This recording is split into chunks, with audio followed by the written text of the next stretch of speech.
बिस्मिल्लाहिर्रहमानिर्रहीम। अस्सलामुअलैकुम वरहमतुल्लाहि वबरकातुहू। मैं नए आने वाले अपने मुअज़्ज़िज़ मेहमानों, अपने पीर भाइयों, अपने मुरीदों, अपने शागिर्दों और जो लोग मेरे साथ इस रूहानी सफ़र में शामिल हैं, उन तमाम लोगों को अपने सिलसिले में, अपने ख़ानवादे में, अपने यूट्यूब चैनल पर, इंस्टाग्राम पर और अपनी वेबसाइट पर खुशामदीद कहता हूँ और उम्मीद करता हूँ कि आप तमाम लोग खैरियत से होंगे। सफ़ीना निजातुल मसाइल में आपके मसाइल और उनका हल।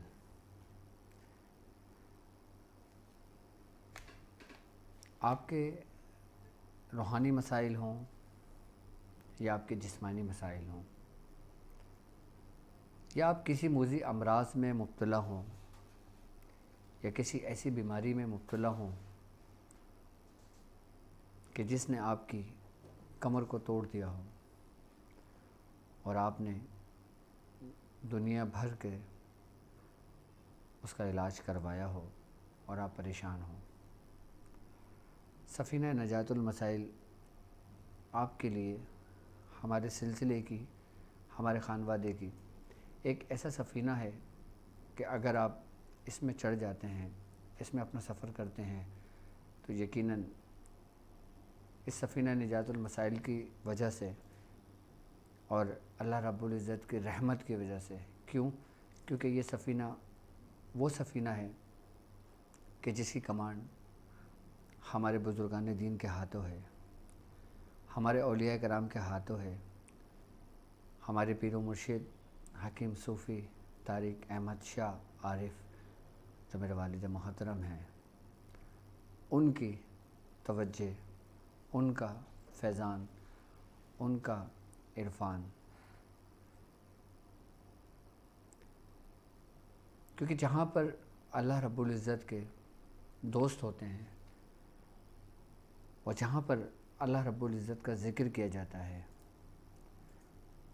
वहाँ पे अल्लाह रब्बुल इज़्ज़त मलाइका को हुक्म देता है कि वहाँ पे रहमत की बारिश बरसाएं।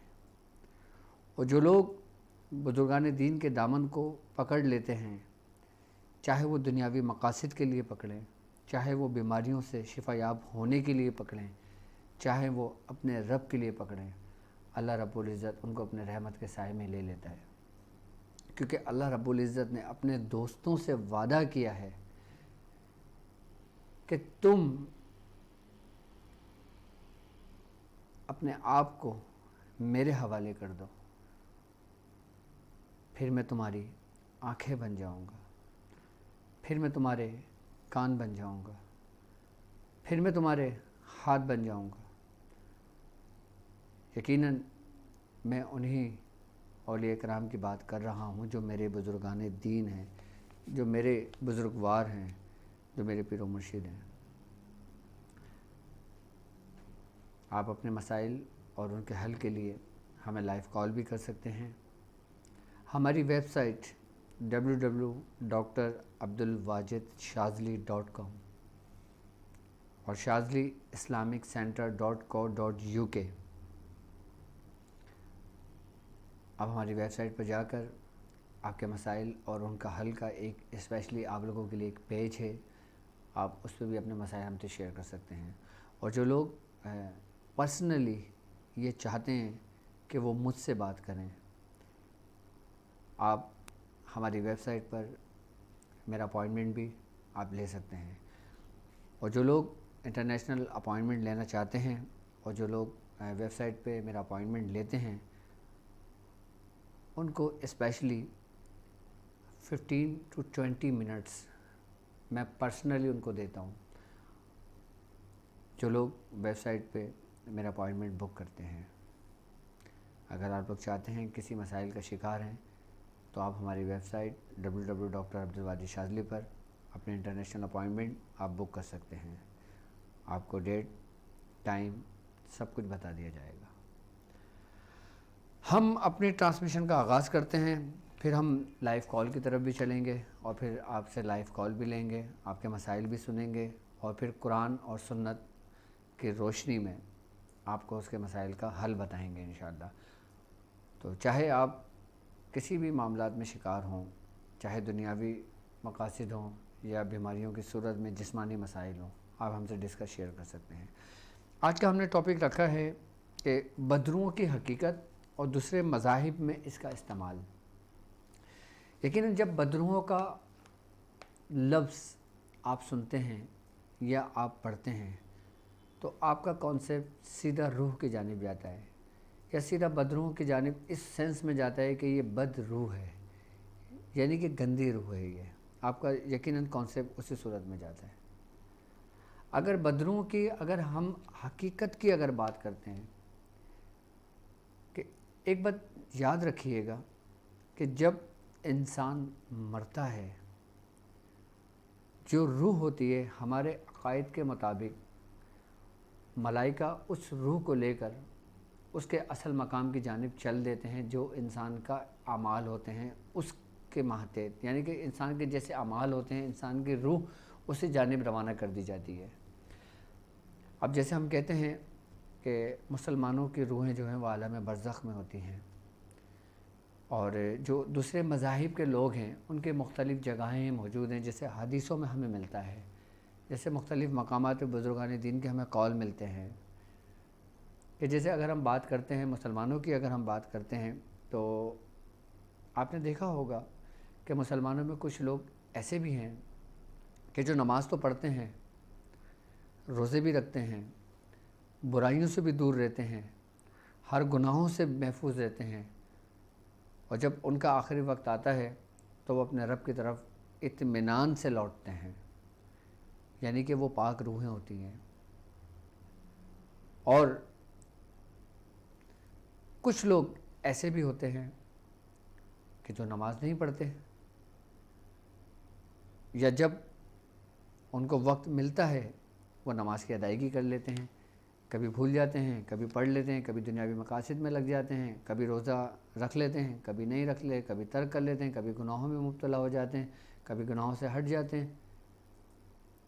एक बात याद रखिएगा कि आपका जो हिसाब किताब होना है वो उसका सारा दारो मदार आप जो ज़िंदगी गुजारते हो उसके मुताबिक फ़ैसले किए जाते हैं।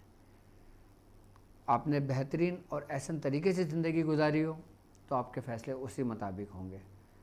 अगर आपने गुनाहों और दूसरे मामलात में ज़िंदगी गुजारी हो, आपके साथ वैसे ही मामलात होते हैं।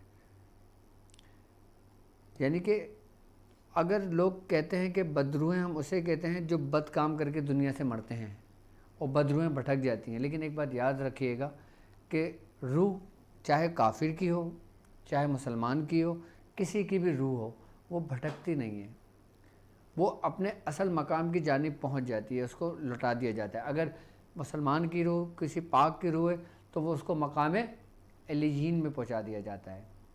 और जो दूसरे मज़ाहिब की रूहें होती हैं, कुफ़ार की रूहें होती हैं, मुशरिकीन की रूहें होती हैं, मुनाफिकीन की रूहें होती हैं, फिर उनको सिज्जीन के मकाम में, जो ज़मीन की 7वें ज़मीन की तह में मौजूद है, वहाँ पे उनको कैद कर दिया जाता है।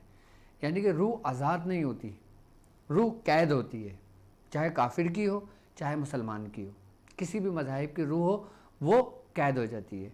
कुछ हदीसों में मिलता है कि बाबुल के कोई कुआं हैं, वहाँ पे कुफारों की रूहें कैद कर दी जाती हैं, ज़मीन के निचले तबके में रूहों को कैद कर दिया जाता है। अब जब रूहों को कैद कर दिया गया तो फिर हम क्यों कहते हैं कि किसी बदरू ने हमें तंग व परेशान किया हुआ है या हमारे घर को तबाह व बर्बाद कर दिया है? हम क्यों कहते हैं फिर? दरअसल वो बदरू नहीं बल्कि वही इंसान के हमज़ात होते हैं जो भटक जाते हैं, जो आज़ाद होते हैं, जो लोगों को नुकसान और परेशान करते हैं। वो बदरू है नहीं, वो समझ लें कि हमज़ाद होते हैं। यानी कि हमज़ाद भी शयातीन की इकसाम है, जैसे कि हमज़ाद के बारे में तफसीली मैंने अपनी वीडियोस के अंदर में बता चुका हूँ आप लोगों को। अब जैसे एक कुछ अरसे पहले मेरी नज़र से मेरी एक मुरीद है, मेरी एक पेशेंट है, यूके से उनका ताल्लुक़ है, तो उन्होंने मुझे एक छोटा क्लिप्स भेजा वीडियो का।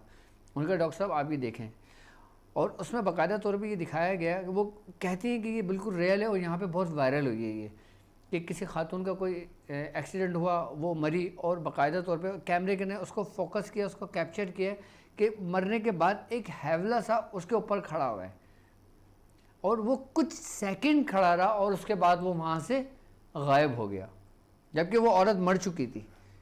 कि जैसे एक रिफ्लेक्शन होता है, एक साया होता है, एक अक्स होता है।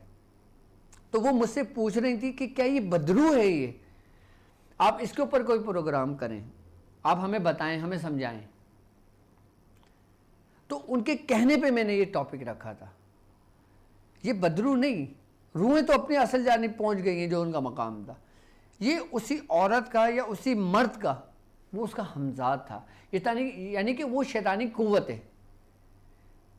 अब हमारे अंदर दो किस्म की कुव्वतें मौजूद हैं।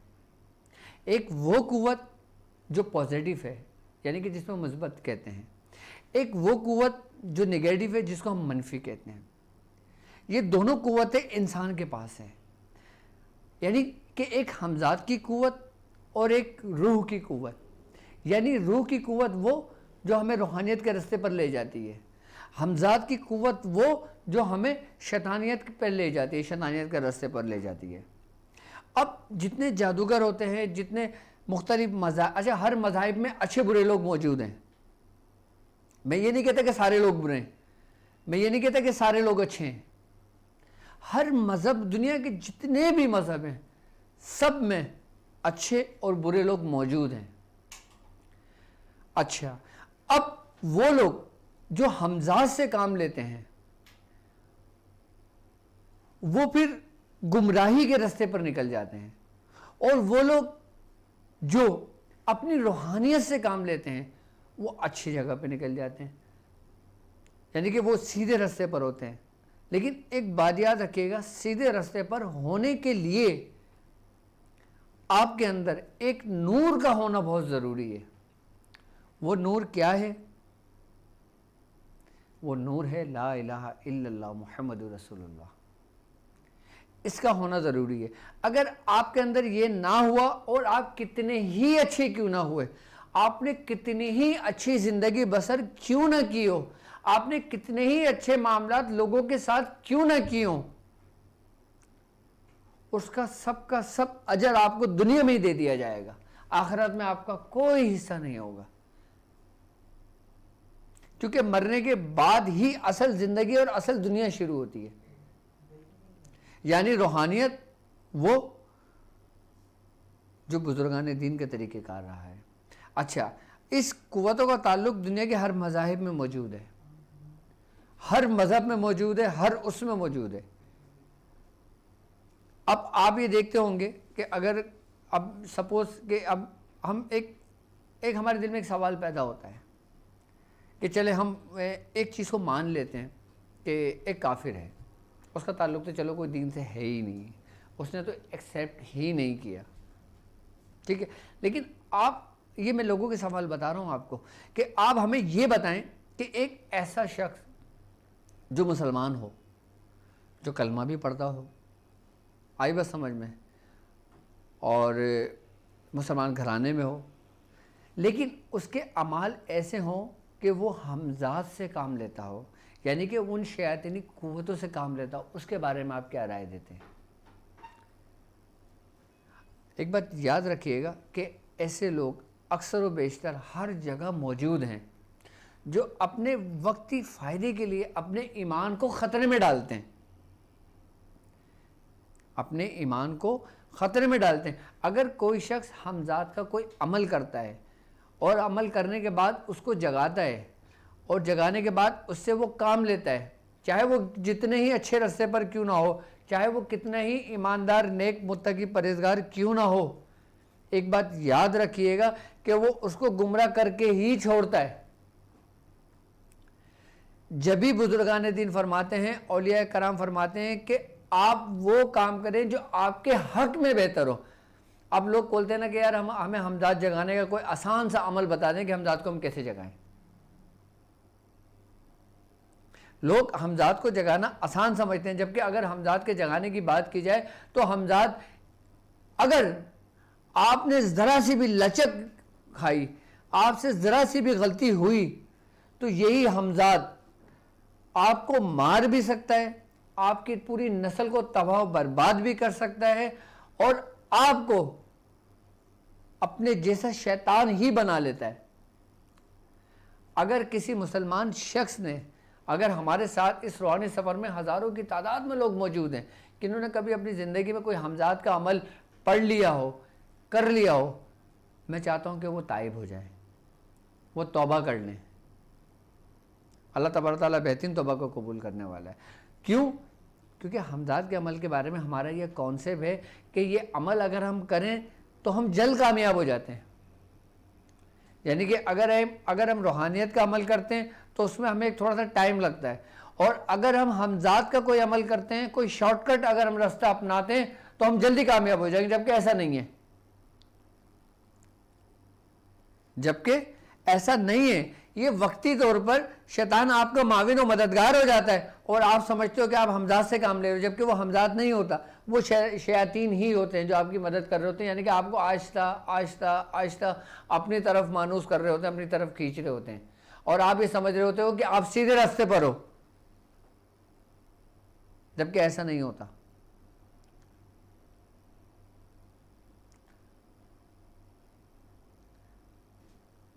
आई ना बात समझ में? तो हमजाद के जो मामलात होते हैं ना, अब मिसाल मैं आपको बताता हूँ कि कुछ लोग, अच्छा, जो लोग हमजाद का अमल करते हैं, आहिस्ता आहिस्ता आहिस्ता आहिस्ता उनके साथ ऐसे मामलात होने लगते हैं कि जब वो लोगों के काम करने लगता है ना, तो लोगों के जब काम होने लगते हैं तो लोगों में उसका चर्चा होने लगता है, लोगों में उसकी वाह होने लगती है, तो उसके अंदर ऑटोमेटिकली गुरूर और तकब्बुर पैदा होने लगता है। जब उसके अंदर गुरूर और तकब्बुर पैदा होने लगता है तो यानी कि फिर वो आहिस्ता आहिस्ता आहिस्ता ऐसे गुमराही के रास्ते पे चल पड़ता है, उसको खुद को खबर नहीं होती, उसको खुद को खबर नहीं होती, और वो गुमराही के रास्ते पे निकल चुका होता है। क्योंकि एक बात याद रखिएगा, शैतान आपको गुमराह करता है, वो कैसे करेगा? आप जो अमाल करते हैं ना, वो उसी ही के अंदर आपसे ऐसे काम करवाता है, ऐसे काम करवाता है कि आप एक वक्त में आके गैर शरई भी काम कर लेते हैं। ये तो हमजाद के अमल के मुतालिक मैं आपको समझा रहा हूँ। अच्छा, अब मैं हमजाद की आपको कुव्वत बता देता हूँ कि हमजाद की कुव्वत क्या है। देखें, एक बात याद रखिएगा कि हमजाद की कुव्वत वो शैतानी कुव्वत है, एक तो वो जो इसकी फितरत ही बद काम करना है, बुराई का काम करना है, गुमराही पे लेकर आना है। उसका मकसद वो तो पैदा ही इसीलिए हुआ है कि वो कभी भी आपको सीधे रास्ते पर लेकर नहीं चलेगा। कौन? आपका हमजाद। अच्छा, हमजाद आपको कभी भी नेकी की दावत नहीं देगा। आई बात समझ में? अब जब लोग, एक तो ये हो गए कि हमजाद की अपनी कुव्वत, और एक होते हैं आपके अपने अमाल।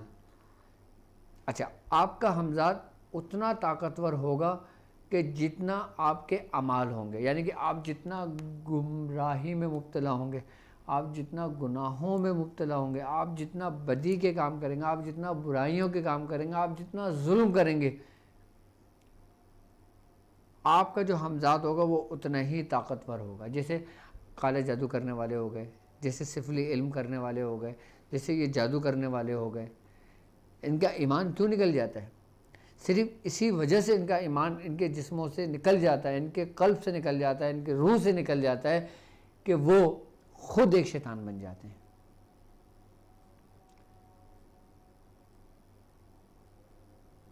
और फिर जब वो खुद एक शैतान बन जाते हैं, फिर वो बाकायदा तौर पे हमजाद जो होता है ना, फिर एक तरीके से अगर देखा जाए तो वो इंसान को एक ऐसी कुव्वत दे देता है कि जिसके ज़रिए वो लोगों को नुकसान पहुंचाता है। हमजाद के ज़रिए कभी भी अच्छे काम नहीं होते,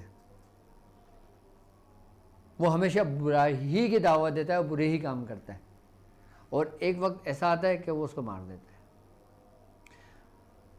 जादू के ज़रिए जो आमिलीन हजरात, जो जादूगर हजरात होते हैं, जब वो हम, अच्छा एक बात याद रखिएगा कि एक होता है कि किसी जादूगर के हमजात को जगाना, एक होता है अपने खुद ही के हमजात को जगाना। ये दोनों डिफरेंट बातें हैं, दोनों अलग अलग बातें हैं। बदरों की हकीकत तो आपको पता चल गई होगी कि रूह तो अपने असल की जानिब चली जाती है। अजान हो रही है जी। अच्छा, थोड़ा सा वक्फ़ा लेते हैं अजान का। यहाँ पे अजान मगरिब का वक्त हुआ है, तो इंशाअल्लाह ताला फिर मैं आपसे बात करता हूँ।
पाकिस्तान में यहाँ पे अज़ान मगरिब का वक्त था, और अब हम बात कर रहे थे हमज़ात की, कि दूसरे मज़ाहिब में इसका जो इस्तेमाल होता है। अच्छा, अब जो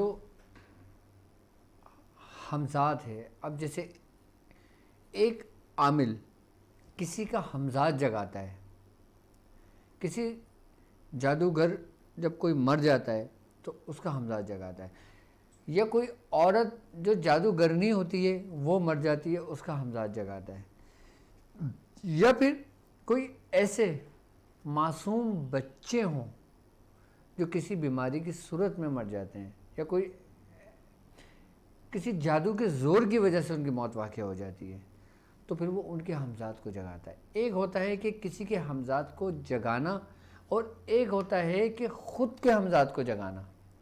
इन दोनों की क़ुव्वत में फ़र्क होता है और इन दोनों की ताकत में फ़र्क होता है और इन दोनों के तरीक़े कार में फ़र्क होता है।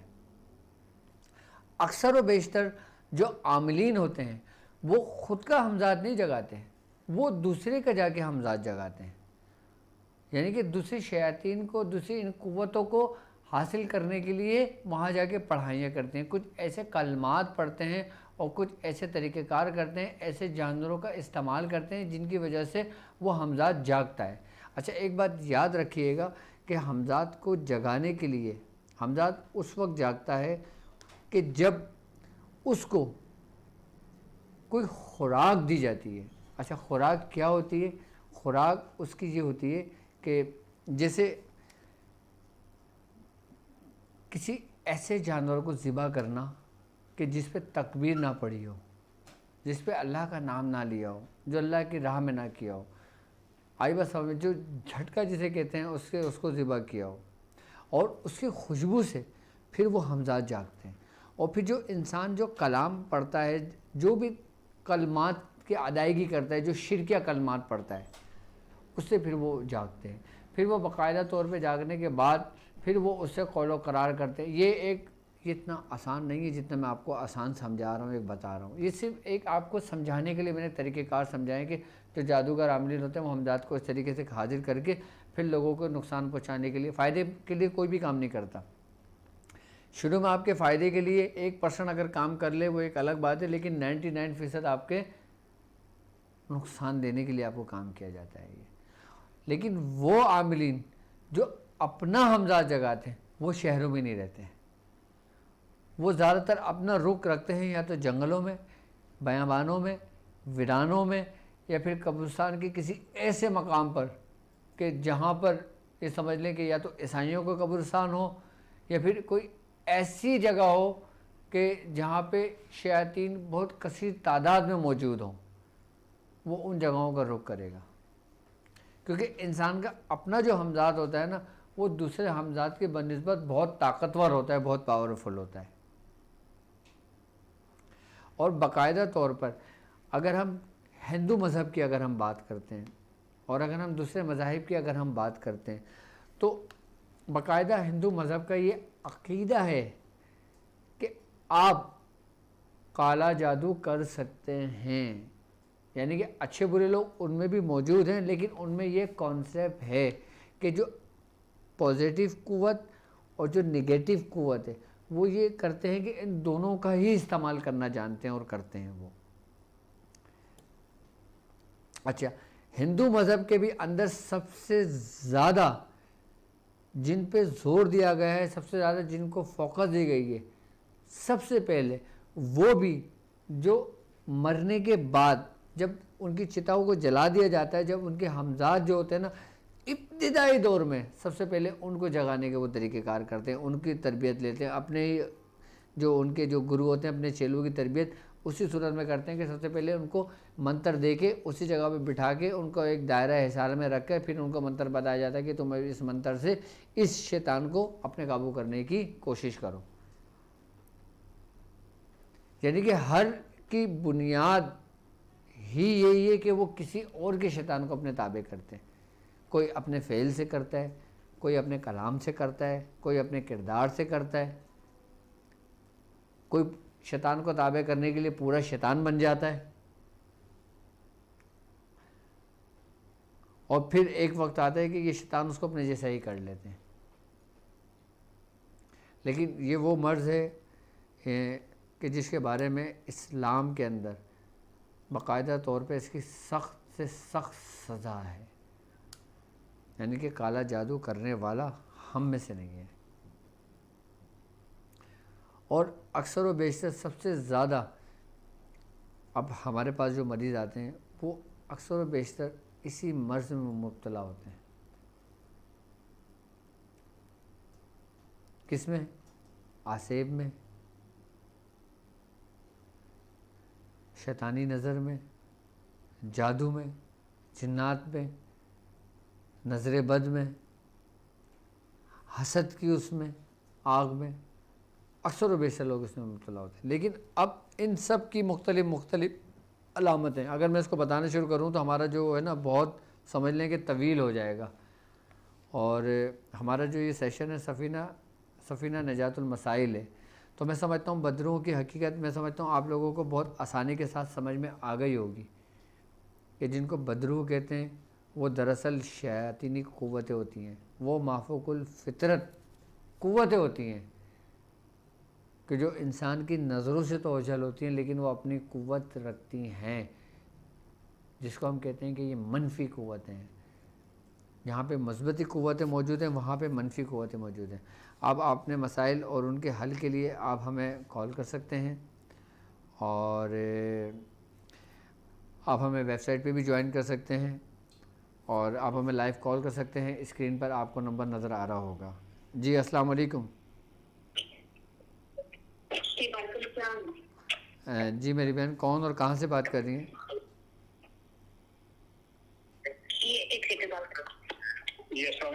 वालेकुम अस्सलाम। जी मोहतरम, मेरा नाम मोहम्मद शफीक है और मैं कुवैत से बात कर रहा हूँ। मोहम्मद शफीक। वालदा का नाम? जी वालदा का नाम जी अखजान, अलिफ खे अखजान, भाइयों की जान जिसका मतलब होता है अखजान। कहते थे आगा जान। ठीक है जी कहते थे आगा जान, उनका नाम था। ठीक है, बोलते आगा जान थे। ठीक है, क्या पूछना चाहेंगे? इस तरह कि मैं दरअसल यहाँ पर पढ़ाता हूँ एक स्कूल में, और मुझे आजकल जॉब के बारे में शदीद परेशानी है। यानी कि इन्होंने मुझे वहाँ से निकाल दिया स्कूल वालों ने, और गुज़श्ता 20 साल से मैं इनके साथ हूँ। ओके। तो मैं एज ए प्रिंसिपल काम कर रहा हूँ यहाँ पर। कहाँ पर? तो उस सिलसिले में कोई मदद चाहिए। कुवैत में जी। अच्छा, कुवैत में। जी बोले आप। हाँ, क्या मदद चाहिए आपको? बस किसी तरह बहाली हो जाए। ठीक है। अच्छा, आप एक काम ये करें कि या अल्लाह या रहमानो या रहीम। ठीक है जी। ठीक है, या अल्लाह या रहमानो या रहीम असर और मगरिब के दरमियान 5 तस्बीह आप रोज़ पढ़िएगा इंशाल्लाह, और 11 दिन पाबंदी के साथ पढ़ेंगे इंशाल्लाह ताला। दुआ करेंगे फिर मुझे बताएंगे इंशाल्लाह। ओके।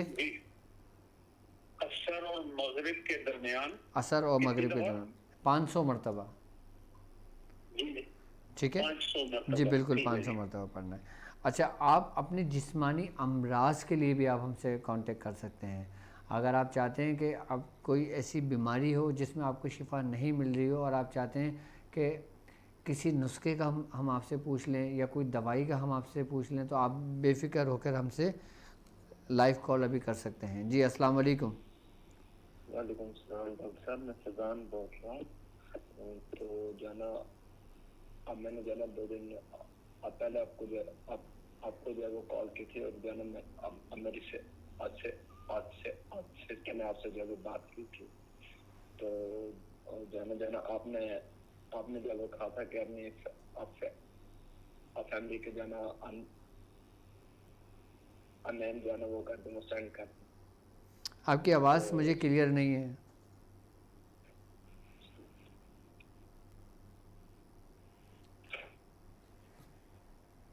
आप दोबारा कॉल कीजिए। अच्छा, एक साहब ने कमेंट्स पूछा है कि आप बताएं कि हमारे यहाँ इंडिया में एक पंडित है जो बग़ैर कुछ पूछे सब बता देते हैं, ये कौन सा अमल है? एक बात याद रखिएगा कि बग़ैर पूछे कुछ बता देना, ये ही हमज़ात से बाकायदा तौर पे काम लिए जाते हैं और ये इन्हीं क़ुव्वतों से ये काम लिए जाते हैं। जी अस्सलाम वालेकुम। दूसरा मोबाइल दो मुझे, इसमें साफ क्लियर नज़र नहीं आ रहा, कोई दूसरे मोबाइल में दे दो। जी वालेकुम अस्सलाम। कहाँ से बात कर रहे हैं? गवादर से। थोड़ा सा ज़ोर से बोलिए आप। गवादर से बात कर रहा हूँ। जी डॉक्टर साहब, ये मैं सोया क्रैश पढ़ रहा हूँ 1111 मरतबा। मुझे तकरीबन 5 दिन है, 40 दिन पूरा होने में। ओके। अच्छा, मैं ये पूछना कि इसको अगर 40 दिन पूरा होने के बाद कितनी तादाद में पढ़ सकते हैं रोजाना, क्योंकि मैं शेफ का काम करता हूँ, कुकिंग करता हूँ। ओके तो परहेज मुश्किल हो जाता है। ओके ये पूछना चाह रहा हूँ। ओके। आप उसके बाद इसकी मदामत 313 की भी रख सकते हैं और आप इसको कंटिन्यू भी। आप मेरे ताक हीलिंग में हैं? नहीं साथ आ ओके। आप इसको आप इसको 313 बार मदामत में रख सकते हैं आप, ठीक है। और परहेज परहेज जब नहीं, उसमें परहेज़ नहीं होगा मदामत में आपका, ठीक है। जी सर। चलें, अपना ख्याल रखिएगा। अल्लाह तबारक तआला आपको कामयाबी अता फरमाए।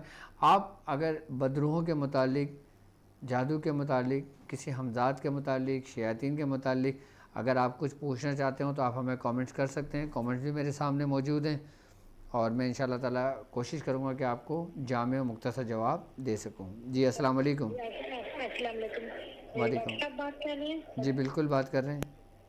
जी डॉक्टर साहब, आपसे एक मसला मालूम करना था।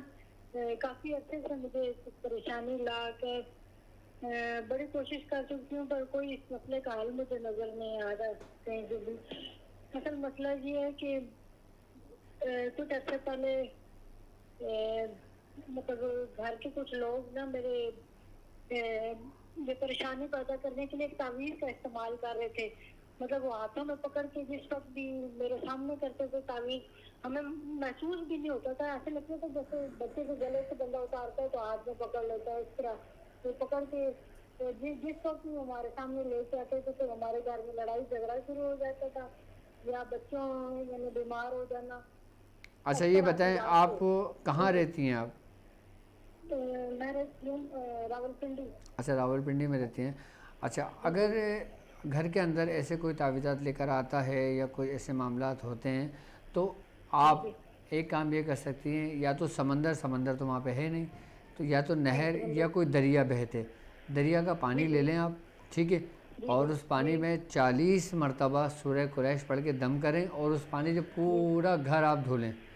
तो इसका फ़ायदा ये होगा कि घर के ऊपर से असरात भी ख़त्म हो जाएंगे और जो तावीज़ात के असरात हैं वो भी इससे ज़ाइल हो जाएंगे आप, ठीक है। और जो लोग चाहते हैं कि उनके ऊपर से ये मामलात ख़त्म हो, उनके घर से उनको जान छुटे, तो समंदर के पानी की एक तासीर है, ख़ासकर समंदर के पानी की तासीर है कि समंदर के पानी पे अगर सूरह कुरैश पढ़कर या आप जो भी अमल करते हो, अगर आप चैल काफ का अमल करते हैं, सूरह मुज़म्मिल शरीफ का अमल करते हैं, सूरह यासीन शरीफ का अमल करते हैं, एक ख़ास तादाद के साथ पढ़कर आप उस पर दम करके अगर आप पूरा घर धोते हैं ना, तो उस पानी की बरकत से, उस कलाम इलाही की बरकत से जो आप पढ़ते हो, आपका घर क्लियर हो जाता है उससे। जी अस्सलाम वालेकुम। वालेकुम सलाम। साहब क्या हाल है? खैरियत से दिखा? जी यार, कौन और कहाँ से बात कर रहे हैं? गुलाम मोहम्मद बात कर रहा हूँ, मरीज कोबरा से। जी बिल्कुल, खुशबू। मैंने थोड़ा सा आपके लेकर के दो वज़ाइफ के लेकर के इजाज़त मांगी थी। एक तो आपने कहा था उसका सूरह कौसर का और सूरह कुरैश का। सूरह कुरैश की मैंने की थी लेकिन दावत नहीं कर सका था 6 महीने पहले, जो आपने कहा था ना 313 के बाद में, फिर दरमियान में 11 तरह के अटक गया था। बिल्कुल। तो अब जो है मुझे ये 10 दिनों में जो है वो सूरह कौसर की जो आपने कहा था 4300 रोजाना और 4300 जो है 43,000 जो है 10 दिन में, ठीक है। ये मुझे करनी बिल्कुल, मेरी तरफ से आपको इजाज़त है इसकी। जी। और ये इसका सूरह कुरैश की भी 10 दिन की इजाज़त जो 1000 के। जी बिल्कुल, मेरी तरफ से इजाज़त है, आपको कर सकते हैं, ठीक है। बहुत शुक्रिया सर। चलें, अल्लाह आपका ख्याल रखिएगा। अच्छा, मुर्शिद रज़ा साहब, आप सवाल लिखते हैं कि अस्सलाम वालेकुम, हुजूर अर्ज़ है कि क्या हमजाद भी हम बिस्तरी कर सकता है मरीज़ा से? एक बात याद रखिएगा कि ये शैतान, ये हमजाद, ये औरत से हम बिस्तरी कर सकता है और करते हैं बाकायदा ये शयातीन। अच्छा, इसमें जो सिम्टम्स होते हैं वो ये होते हैं कि जब ये किसी औरत के ऊपर आशिक होते हैं या जब किसी औरत के ऊपर इनको मुसल्लत किया जाता है, तो एक बात याद रखना, उस पेशेंट की एक ख़ास अलामत ये होती है कि जब रात का वक्त होता है कि जब वो अपने बिस्तर पर लेटती हैं तो उनका जो जिस्म होता है वो सुन होने लगता है। ऐसा सुन होने लगता है कि जिनकी जो उनके औरतों की जो पिंडली होती है ना, जो पैर की जो पिंडली होती है, उसमें ऐसे जैसे चींटियाँ रेंगती हैं ना, इस तरीके से रेंगना फील होता है। और उनका आशा जैसे इंसान के जिस्म के अंदर झुरझुरी से आती है ना, ऐसी झुरझुरी से उनके जिस्म के अंदर चढ़ती है और उनका जिस्म साकित हो जाता है, ना उनको फिर कोई होश होता है, ना इन पर कोई मामला होता है। फिर ये शयातीन बाकायदा तौर पर ये फिर हम बिस्तरी भी करते हैं, ये जिन्नाती शयातीन, और ये हमजाद भी करते हैं। ये क्यों कहा गया है कि जब अपने बिस्तर पे लेटो तो अपने बिस्तर को पहले झाड़ लो? क्यों कहा गया है हमें कि सोने से पहले सूरह फलक और सूरह नास पढ़ लो? क्यों कहा गया है कि सोने से पहले आयतल कुर्सी का एहतमाम कर लो, पढ़ लो, ताकि तुम इनके शर से और उनके मामलात को इनके करीब आने से महफूज हो जाओ? और जिसके ऊपर जादू के जरिए कोई शैतान मुसल्लत किया जाता है, फिर उसका इलाज ही मुमकिन होता है। फिर आप जितना कुछ पढ़ें उसको वक्ती फ़ायदा होगा, लेकिन दोबारा वही कैफियत हो जाएगी, फिर फ़ायदा होगा, फिर वही कैफियत हो जाएगी। फिर इसको बाकायदा तौर पे इसको बिल्कुल हटाया जाता है। हटाने के बाद फिर उसके बाकायदा तौर पे रहम की बंदिश लगाई जाती है, फिर उस औरत की किलाबंदी की जाती है, फिर उस शैतान को या तो कैद कर दिया जाता है या फिर उसको जला दिया जाता है, ख़त्म कर दिया जाता है। ऐसे भी बहुत सारे केसेस इस वक्त भी मौजूद हैं।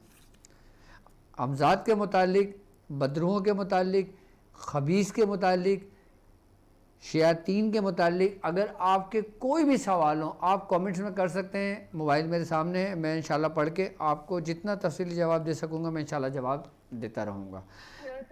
जी वालेकुम अस्सलाम। डॉक्टर आसिफ, मुझे ना आपसे अपना एक मसला डिस्कस करना था। जी बिल्कुल। मैंने ना आपको रमज़ान ट्रांसमिशन में कॉल की थी, वो मेरा रिश्ता टूट गया था। आपने बताया था कि नाम के अदद से ना वो आप सूरह कुरैश पढ़ेंगी जितनी दफ़ा तो वो वापस जुड़ जाएगा। ठीक है। अब ये है कि मैंने नाम के अदद से वो किया, वो उन लोगों ने वापस फ़ोन तो किया, वो रिश्ता जोड़ना चाह रहे हैं। अब बीच में लोग रुकावट, मतलब मेरे हर मसले में ना लोग रुकावट बहुत डालते हैं। एक बंदा साइड पर होगा, कोई दूसरा रुकावट डाल देगा, वो साइड पर होगा, कोई तीसरा रुकावट डाल देगा। मेरी बहन आप बेफिक्र होकर इसको कंटिन्यू रखें, और जो तरीक़ेकार समझाएं मैंने आप लोगों को बाकायदा तौर पे अपनी इजाज़त के साथ में तरीक़ेकार देता हूं जिससे आप लोगों को फ़ायदा होता है। आप इंशाल्लाह उसको कंटिन्यू रखें। जो लोग नुकसान पहुंचाने की कोशिश कर रहे हैं वो ज़र्रा बराबर भी आपको नुकसान नहीं पहुँचा सकते।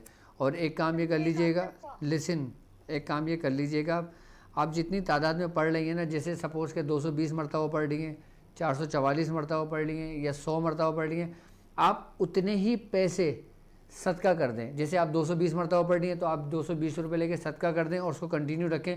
इंशाल्लाह ताला इनके शर से भी महफूज देंगे आप। ठीक है। अच्छा, एक और सवाल करना था।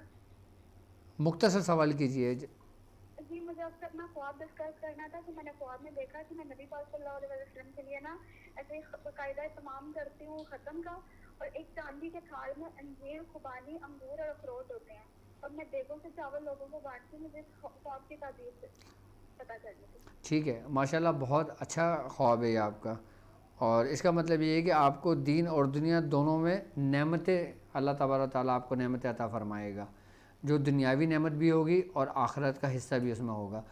अच्छा, एक सवाल है कि सर जिस कब्र के मसान के तावीज़ात बारिश के पानी से ज़ाया हो चुके हों और फिर भी मसान दाफ़े ना हो, इस जादूगर जिनकी चौकी भी लगी हो, उसका इलाज कैसे होता है? अच्छा, एक बात याद रखना कि अब एक शख्स मरा, कोई जादूगर था या कुछ भी था, आई बस समझ में, अब उसको दफना दिया।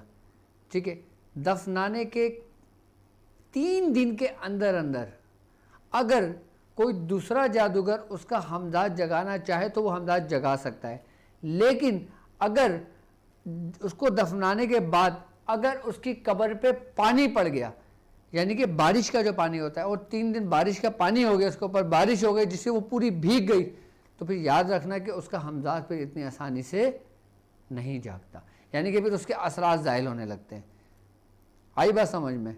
क्योंकि बारिश के पानी की एक तासीर है, बारिश के पानी की एक ये तासीर है कि बारिश का पानी अगर किसी बीमार को पिलाया जाए तो उसके लिए शिफा है, और किसी घर में अगर किसी पे जादू हो, बारिश का पानी रख कर और घर के पानी में मिलाकर सूरह कुरैश 40 मरतबा पढ़कर उस पर दम करके पूरे घर में छिड़का जाए तो घर के अंदर से शैतान दूर हो जाते हैं, हट जाते हैं।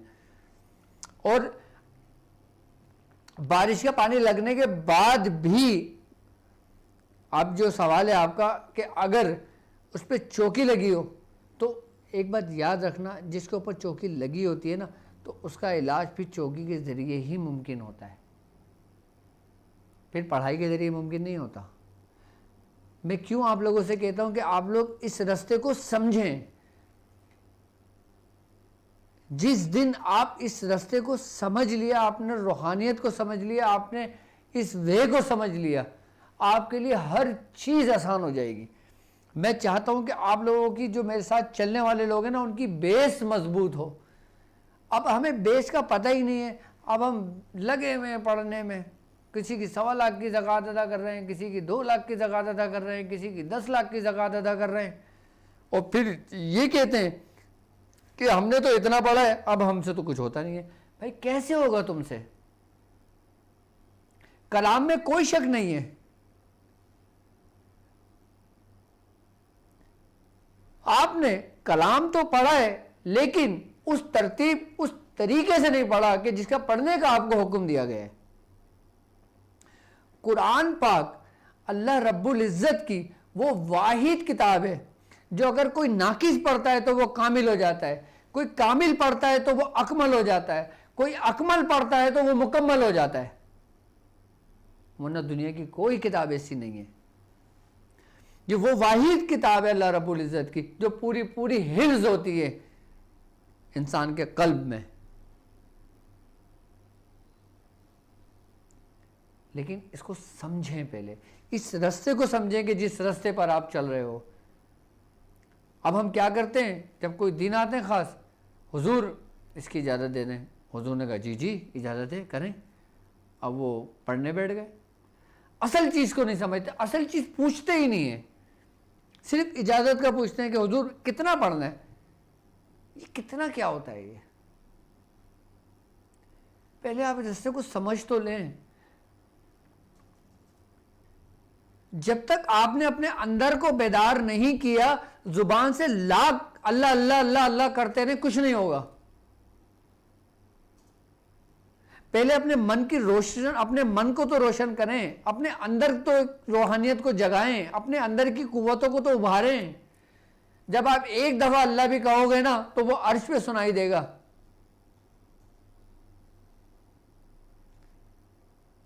अब हम अंदर हमारे अंधेरा है, हम बाहर रोशनी तलाश कर रहे हैं। वो मिसाल है ना कि चिराग तले अंधेरा होता है।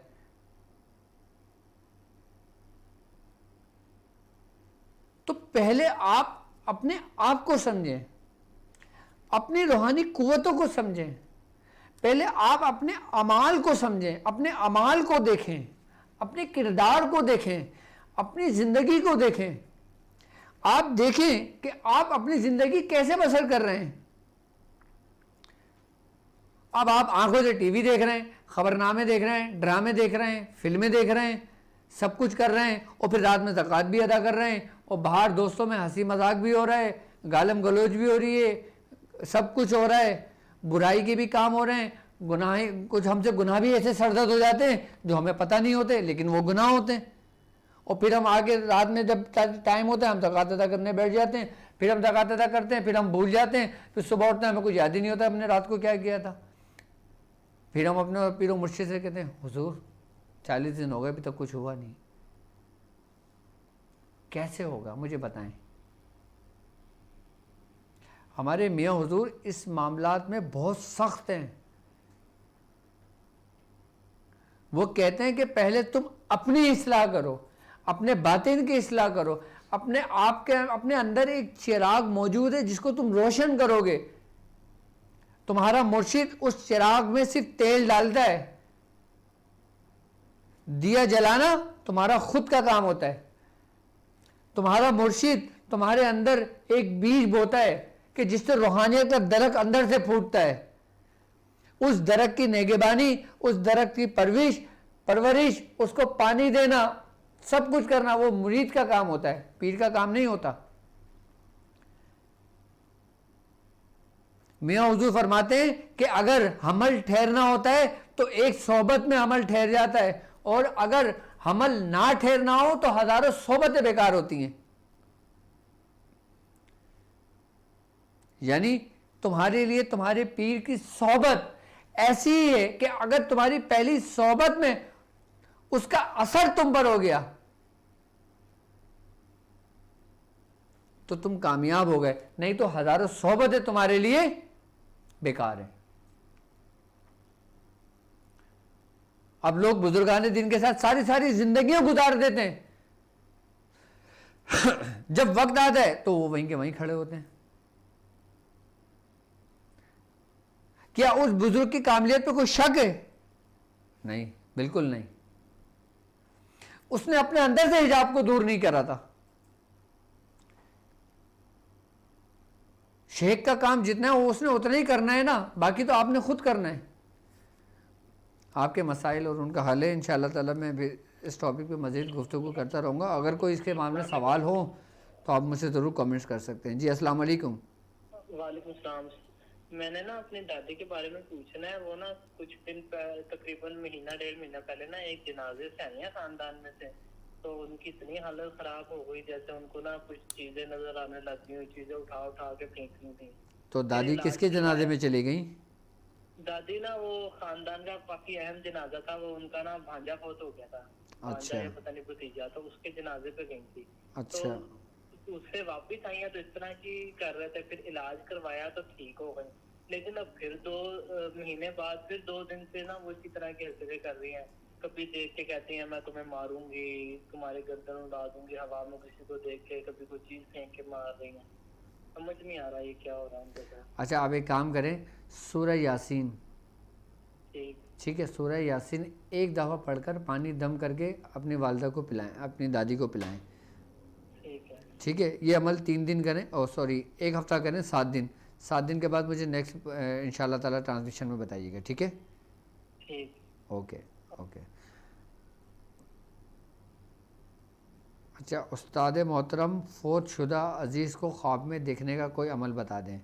अगर आप चाहते हैं कि ख्वाब के अंदर किसी अपने अज़ीज़ और क़ारिब को देखें या किसी करीबी साथी को देखें, तो सोने से अपने मामूल बना लें कि दुरूद इब्राहिमी 70 मरतबा पढ़ना शुरू कर दें। जो लोग 70 मरतबा दुरूद इब्राहिमी पढ़ते हैं और अपना मामूल बना लेते हैं, और जब सोने के लिए लेटते हैं, सोने से पहले 70 बार पढ़ें और किसी से कलाम किए बग़ैर आप सो जाएं। और जिस मकसद के लिए आप दुरूद इब्राहिम पढ़ेंगे, दुरूद इब्राहिमी पढ़ेंगे, इंशाअल्लाह ताला उस मकसद में आप कामयाबी आपको हासिल होगी इंशाअल्लाह। अस्सलाम वालेकुम। वालेकुम अस्सलाम। मैं मुझे उस्मान लाहौर से बोल रहा हूँ। आपने मुझे कहा था पीर साहब के साथ आया था मैं। किसके साथ आए थे आप? पीर साहब के साथ जो आए थे। अच्छा, पीर साहब के साथ आए थे आप अपने। जी जी बोलिए। जी, तो मैंने पूछा पीर साहब का पूछना था, मैंने वो पूछ रहे थे आपसे। अच्छा, मैं जारी कर रहे हैं। ठीक है, मैं अभी लाइव हूँ ऑन एयर। जी ठीक है, या तो आप मुझे ट्रांसमिशन ख़त्म होने के बाद मुझसे रब्ता कर सकते हैं। ठीक है? कितने बजे रब्ता कर रहा हूँ? हाँ, आप मुझे 9 बजे के बाद कॉल कर लीजिएगा। ओके ठीक हो गया। ओके ओके, अल्लाह हाफ़िज़। वालेकुम अस्सलाम।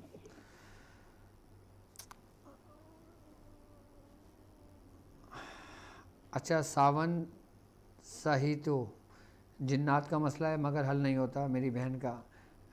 आपका कोई भी मसला हो, अगर आप कमेंट्स में नहीं लिख सकते तो आप हमारी वेबसाइट www.drabdulwajidshazili.com पे जाएं। वहाँ पे आपके मसाइल और उनके हल का एक पेज है, और आप उस पेज पे भी अपने मसाइल शेयर कर सकते हैं। और अगर आप चाहते हैं कि आप लोग स्पेशली मैं आपको टाइम दूँ, अच्छा एक बात याद रखना कि अपॉइंटमेंट का सिलसिला मैंने आप लोगों के लिए रखा है, उन लोगों के लिए रखा है कि जो लोग ये चाहते हैं कि डॉक्टर साहब हमें टाइम दें। अच्छा, मैंने अपॉइंटमेंट के तरीक़ेकार ये है कि वेबसाइट पे आप अपॉइंटमेंट बुक करें। ठीक है? जब आपको डेट और टाइम बता दिया जाएगा, उस डेट और टाइम पे कम से कम 15 मिनट मैं आपको अपना कीमती वक्त में से टाइम निकाल कर दूँगा। 15 से 20 मिनट का हमने टाइम रखा है, उसमें मैं स्पेशली आप लोगों को टाइम देता हूँ, और उसके अंदर अगर उसी वक्त मसला हल हो सकता होगा तो मैं उसी वक्त आपको मसला हल करके दूंगा और आपको उसके तरीक़ेकार समझा दूंगा कि आपने इस तरीके से ये करना, आपका मसला हल हो जाएगा। और अगर आपका कोई क्रिटिकल केस हो, कोई मामला ऐसे हो कि जिसके लिए बाकायदा तौर पर पूरा काम किया जाएगा, तो फिर मैं वो भी आपको समझा दूंगा। अगर आप लोग चाहते हैं कि मेरा अपॉइंटमेंट बुक करा लें तो वेबसाइट पर मेरा अपॉइंटमेंट आप बुक करवा सकते हैं। जी वालेकुम अस्सलाम। पानी पिलाना मुझे। जी वालेकुम अस्सलाम। जी हजूर, मैं ये आपसे पूछना था, नजर बांधने की या किसी की हाथ पाँव दिल दिमाग बांधने को इसलिए थे, और जो हाजिरी करते हैं पूरे कुरैश की, जो आपने अजीमत बताई थी, लेकिन ये नहीं बताई थी कि कितने दिन पढ़नी है, किस तरह पढ़नी है, और क्या वो बच्चे के अलावा खुद पे आंखों से बंद करके कर सकते हैं? जी बिल्कुल कर सकती हैं, बिल्कुल कर सकते हैं। क्योंकि बच्चा ना कोई मिलता नहीं है, वो किसी को करते हैं वो डर जाता है। Okay okay okay okay okay.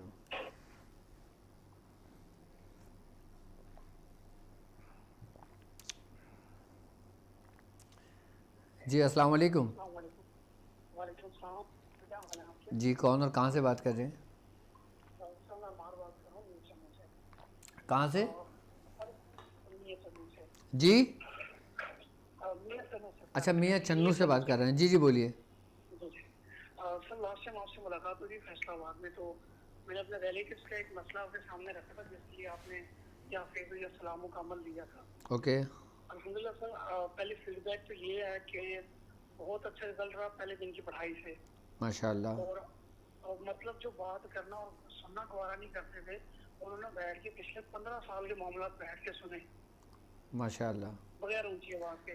Secondly sir, ये पिछले दिन ख्वाब देखा उन्होंने, हमारे फैमिली मेंबर ने, तो उन्होंने ख्वाब देखा तो आज उन्होंने अपने पीर से ताबीर ली किसी मामले में। उन्होंने कहा भाई ये काला जादू किया हुआ है।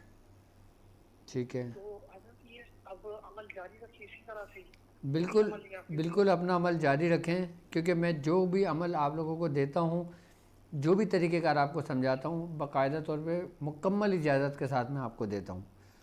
और वो तरीक़ेकार समझाता हूँ जो बाकायदा तौर पे मेरे अपने और मेरे बयास के तरीक़ेकार होते हैं, जो हमारे सिलसिले के तरीक़ेकार होते हैं। जी हजरत। और हजरत मेरे को दोस्त हैं, उनका सेम यही घर का मामला, उन्हें भी ये बात पढ़ने के लिए आपकी तरफ से बता दूँ, सेम यही मसला है उनके घर का। बिल्कुल मेरी तरफ से इजाज़त है, आप बता सकते हैं। ठीक है, ठीक है सर, बहुत शुक्रिया। Okay okay okay okay.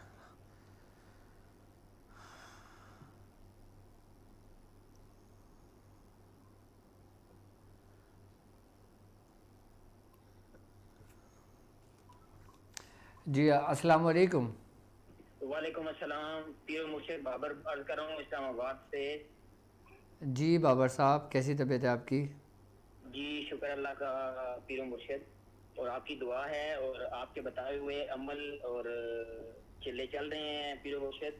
एक अमल पूछना था आपसे। जी जी बोलें। ये या काबिज़ो 1.25 लाख किया हुआ है मैंने, अब उसका निसाब अदा करना चाह रहा हूँ। वो 2,56,000 ही है या ज्यादा है? और अगर मैं 21 दिनों में करूं या 41-40 में, तरीकाकार अगर तालीम फरमा दें तो नेकी है आपकी पीर मुर्शिद।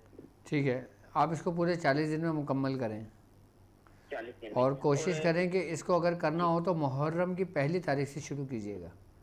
मुहर्रम की पहली से ठीक हो गया पीर मुर्शिद। तो इससे जो अमाल सल्ब किए जाते हैं, जो आमलीन 2 नंबर तरीके से खुदा न खास्ता बच्चों पे अमाल करके चीज़ें मुसल्लत करते हैं, जो पिछले दिनों में आपसे एक बात हुई थी कि तकरीबन 18 घंटे की पढ़ाई करके 2 बच्चों की जान छुड़वाई थी।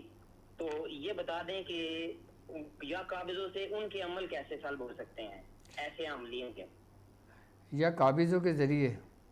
जी जी ठीक है, आप पहले अमल करें, फिर मैं इसके बाद आपको मुस्तनद तरीक़ेकार समझाऊँगा। ठीक है, बिल्कुल सही है पीर मुर्शिद। चलें, बहुत अपना बहुत ख्याल शुक्रिया। रखिएगा इंशाअल्लाह इंशाअल्लाह।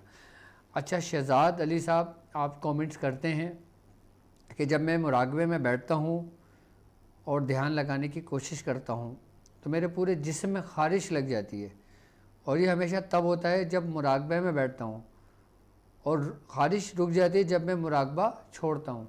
एक बात याद रखना कि जो ख़ारिश जो बीमारी है ना, ये इसको भी कहते हैं कि ये भी शैतानी बीमारी है। ये आई बात समझ में? ये जल्दी बीमारी है।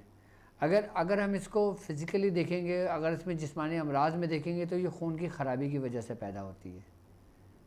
ठीक है, यानी कि जब आप मुराकबे के अंदर बैठते हैं तो ये शैतानी क़ुव्वतें जो होती हैं वो आपको बैठने से रोकती हैं, या आप जिस जगह पे मुराकबा करते हैं वो जगह मुतासिर होगी आपकी पहले से, या फिर उस जगह पे कोई शयातीनी जिन्नात होंगे या कोई शयातीनी मामलात होंगे कि जिस जगह पे आप बैठने का एहतमाम करते हैं। एक बात ये। दूसरी बात ये कि या तो जब आप उस जगह पे बैठते हैं वो जगह पाक नहीं है, वो जगह ना पाक है, या तो आप जगह चेंज करें या उस जगह को पाक करें, या फिर बैठने से पहले आप अपने सीने पे हाथ रखें 70 मरतबा या कुद्दूसो पढ़ें, उसके बाद अपने ऊपर दम करें, फिर आप मुराकबे के लिए बैठें, फिर इंशाअल्लाह ताला आपके जिस्म में ख़ारिज नहीं होगी। जी अस्सलाम वालेकुम। वालेकुम अस्सलाम। हेलो,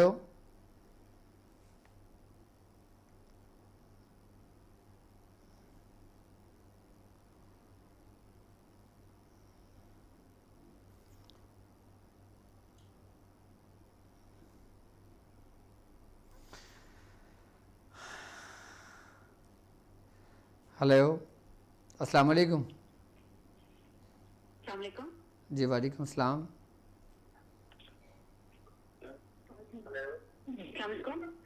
वालेकुम सलाम। जी मेरी बहन कौन और कहाँ से बात कर रही हैं? मेरा नाम समीना है और मैं इधर से बोल रही हूँ ना। कहाँ से?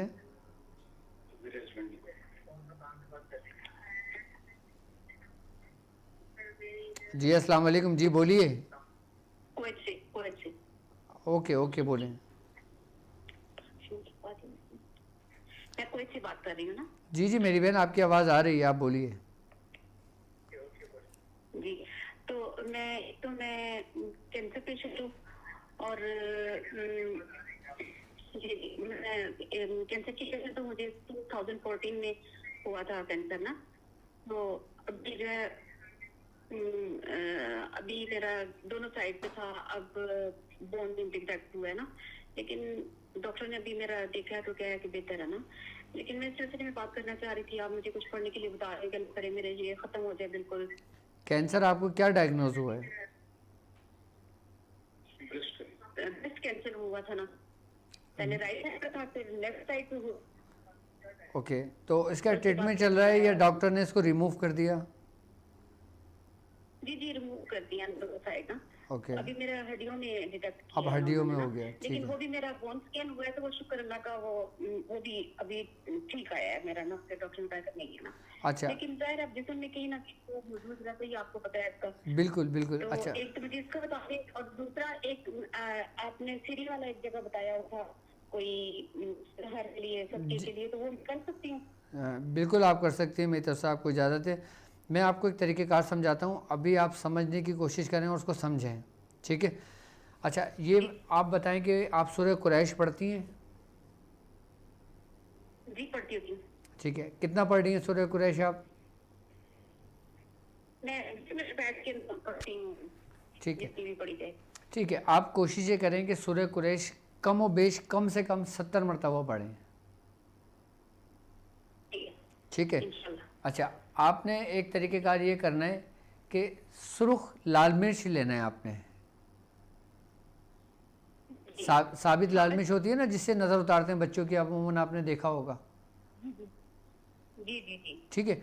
आपने 11 सुर्ख लाल मिर्च लेना है और हर मिर्च पर 7 बार आपने सूरह कुरैश पढ़कर उस पर दम करना है, ठीक है। आपने 11 की 11 मिर्च लेकर आपने अपने ऊपर से 11 मरतबा उतारना है और इसको जला देना है,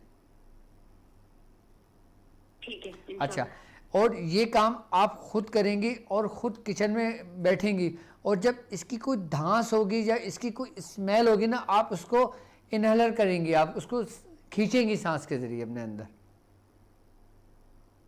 यानी कि जब किसी चीज़ को धुआं निकलता है ना, कि जब हम किसी चीज़ को अंदर इनहेल करते हैं, सांस लेकर ज़रिए अंदर मुंतकिल करते हैं, आप ऐसे करके सांस लीजिएगा, ठीक है। ये आपने हफ्ते वाले दिन करना है, हफ्ते वाले दिन करें या मंगल वाले दिन करें, आप 3 हफ्ते या 3 मंगल करें इस तरतीब और इस तरीके के साथ, और 70 मरतबा रेगुलर आप सूरह कुरैश पढ़ें और फिर मुझे बताइएगा, ठीक है।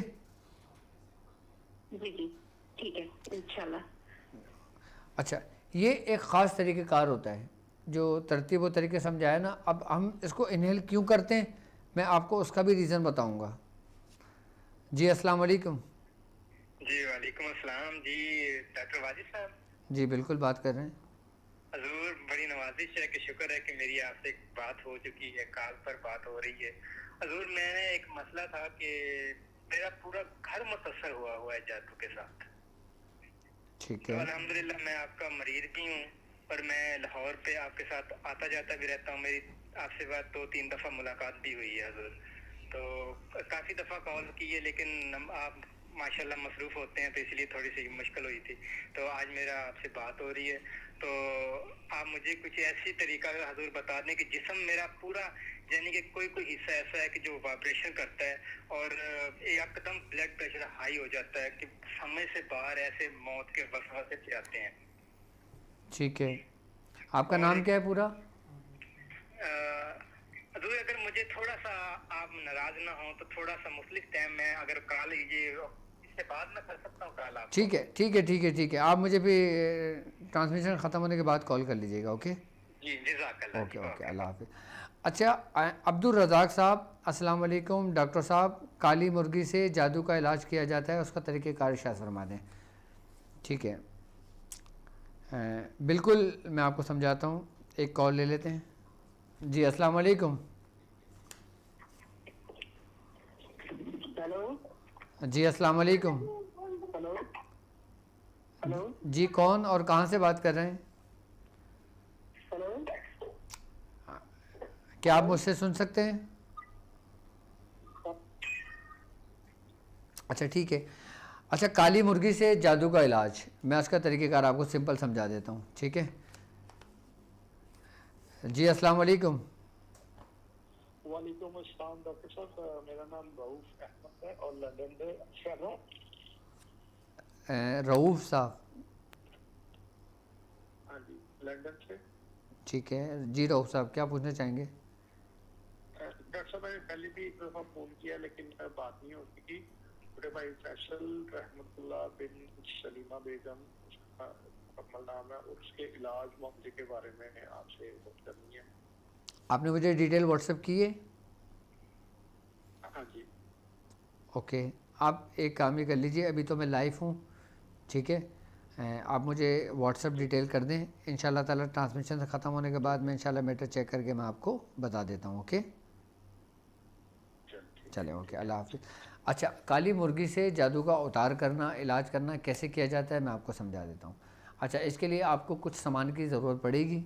ठीक है, जादू किसी भी किस्म का हो, चाहे काला जादू हो, सिफली अमल हो, मसान का जादू हो, कोई भी जादू हो, या जादू की इब्तिदा हो, आई बात समझ में। आपने करना ये है कि जैसे किसी मरीज़ के ऊपर जादू हो, आपने एक मुट्ठी काला माश ले लेना है। ठीक है, और 7 लीमू ले लेना है आपने, और एक काला मुर्गा या काली मुर्गी ले लेना है आपने। ठीक है, आपने करना ये है कि 70 मरतबा सूरह कुरैश पढ़कर आपने काले माश पे दम कर देनी है। अच्छा, अगर आप चहलकाफ के आमिल हैं तो आप चहलकाफ पढ़ सकते हैं। अगर आप सूरह मुज़म्मिल शरीफ के आमिल हैं तो आप सूरह मुज़म्मिल शरीफ पढ़ सकते हैं। आप सूरह यासीन के आमिल हैं तो सूरह यासीन कर सकते हैं। आप सूरह फलक या नास के आमिल हैं तो आप उसके ज़रिए कर सकते हैं। अगर आप नादे अली के आमिल हैं तो नादे अली के ज़रिए कर सकते हैं। तो करना ये है, आपने इसके ऊपर आपने काले माश के ऊपर दम कर देना है, और हर लीमू पर एक एक बार सूरह कुरैश पढ़ के दम कर दें आप इसको। ठीक है, आपने करना ये कि अब माश के आपने 7 हिस्से कर लेना है, माश के 7 हिस्से कर लेना है। और मुर्गी जो होगी वो उसको भी ज़िबा नहीं करेंगे आप, उसको एक जिस जगह पे आप ये मरीज़ को होगा ना, आप उसी जगह पे उसी घर पे रख देंगे।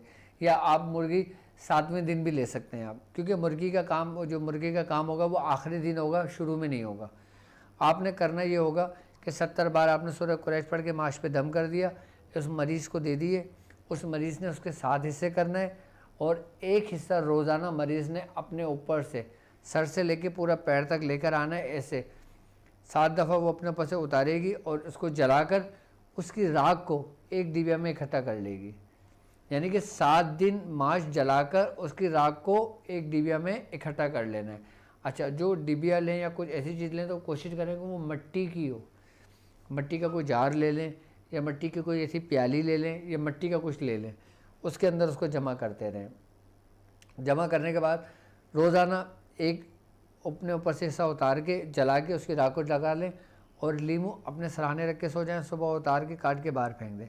जब 7वें दिन माश के पूरे कंप्लीट होंगे, उसके बाद करना ये कि एक काला मुर्गा लें, उसके मरीज़ के ऊपर से पूरा उतारें, और उसको ज़िबा करके उसका जो खून होगा मुर्गे का, वो आपने उस माश की दाल पे डाल दें जो आपने जलाई थी, जादू का तोड़ के लिए आपने जलाई थी।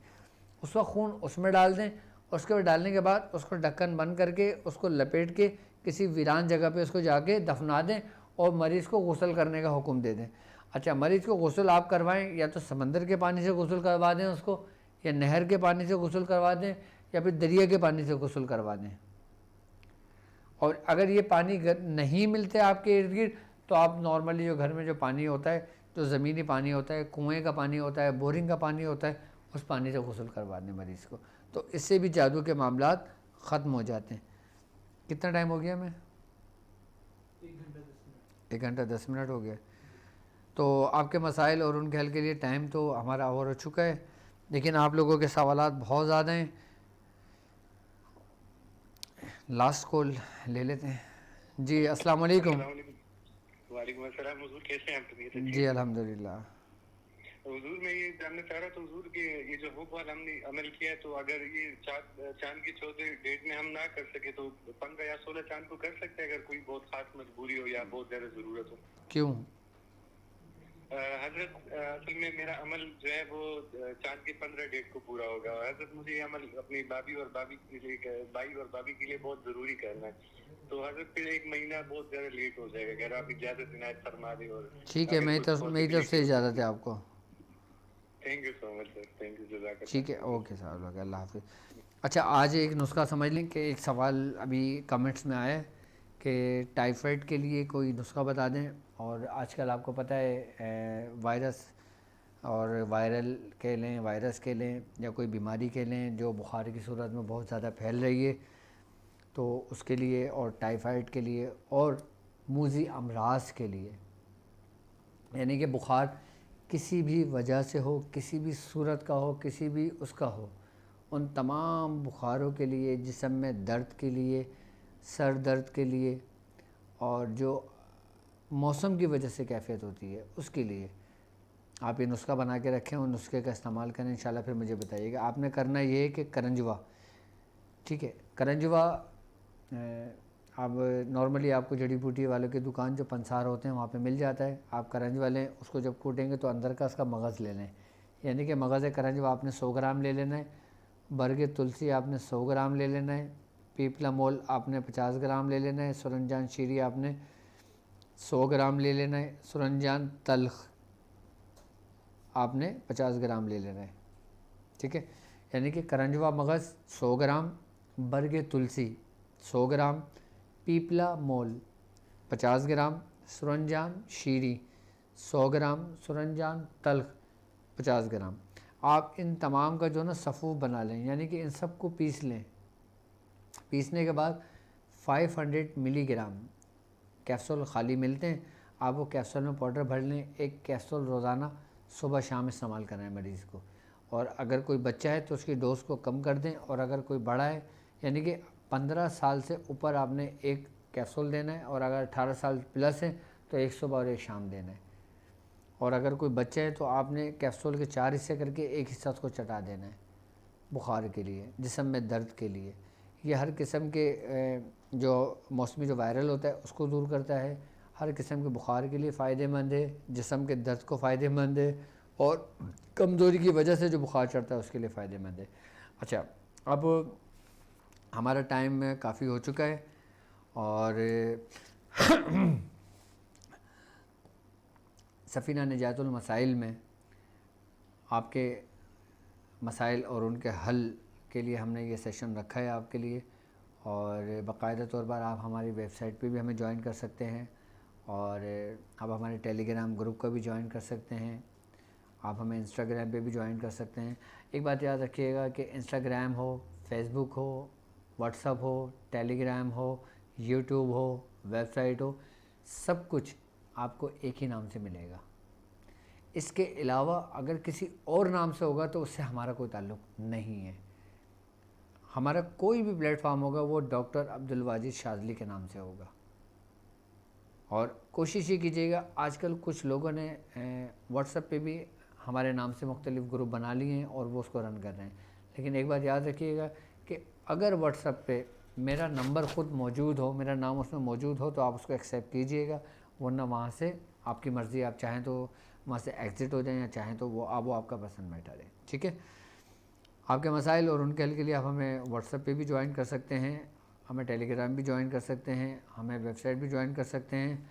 और अगर आप लोग कोई मेरा अपॉइंटमेंट लेना चाहे तो वेबसाइट पे इंशाल्लाह ताला बिलाल कह रहे थे कि 1 से 2 दिन में जो हमारा पेज है अपॉइंटमेंट का वो भी इंशाल्लाह ताला लाइव हो जाएगा। बाकी अगर आप अपॉइंटमेंट लेना चाहते हैं तो आप बिलाल से रब्ता कर सकते हैं, आप नवीर से रब्ता कर सकते हैं और आप हमारे किसी भी टीम मेंबर से रब्ता कर सकते हैं। अब मुझे इजाज़त दीजिए इस बात पे कि आप अपना बहुत ख्याल रखेंगे। अस्सलामु अलैकुम व रहमतुल्लाहि व बरकातुहू।